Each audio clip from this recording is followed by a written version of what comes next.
The Socket Bayonet. 17th century to present. How did the 15-inch size bayonets of the 17th century evolve by the 21st century into a combat gadget the size of a pocket knife that is still in widespread use today with armies across the world? Well, the name bayonet is believed to be based on the French city of Bayonne, which was famous for producing fine cutlery and is thought to be where the bayonet was first invented and produced. The need for the bayonet came about as the one-shot muzzle-loading muskets started to dominate the battlefields of Europe. But they had one major drawback: they were extremely slow to reload, taking in the region of 20 seconds to get ready to fire another shot. And it also became apparent that at close quarters it would often have to be used as a hand-to-hand weapon. As a result, a long dagger was created that could be attached to the end of the barrel. This converted it into a spear-like weapon. To fix these plug bayonets, you simply inserted it directly into the barrel at the end of the musket. This system was not without its teething problems, for at the Battle of Fleurus in 1690, the French found that their bayonet had the nasty habit of falling off at the most inconvenient times. The English and Germans also started to adapt the bayonet in large numbers, but found they were having exactly the same problems as the French. But in the early part of the 18th century, they had found an easy solution by locking the bayonet in place by twisting it shut onto the socket.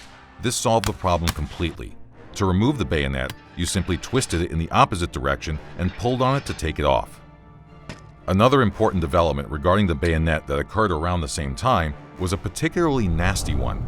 That was to make the bayonet blade triangle-shaped. This not only made it more lethal, but it also meant it created much nastier wounds that were much harder to heal and more likely to scar. These solutions and innovations proved highly successful and were quickly adopted by armies across the world.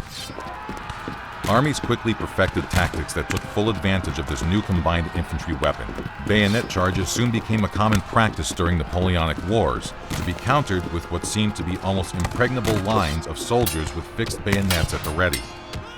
By the mid-19th century, bayonets had in fact gotten even longer, up to 20 inches in length, making the rifle and bayonet combined up to 6 feet long.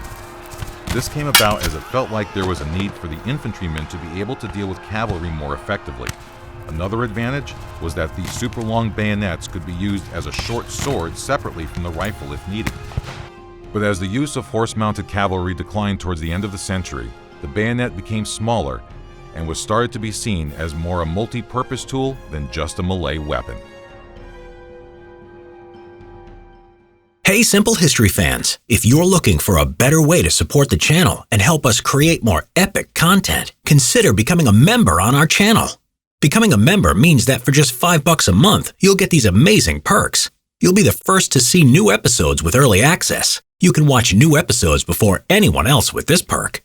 The Enlisted Badge, a custom icon that shows alongside your username in the comments section and in live chat. As a member, you'll become an influencer with member-only comments. You can communicate directly with us and help us pick the topics that we'll do next on Simple History. And remember, it's not mandatory to become a member. Our videos will continue to be uploaded as usual. Thank you for letting us feed your hunger for history.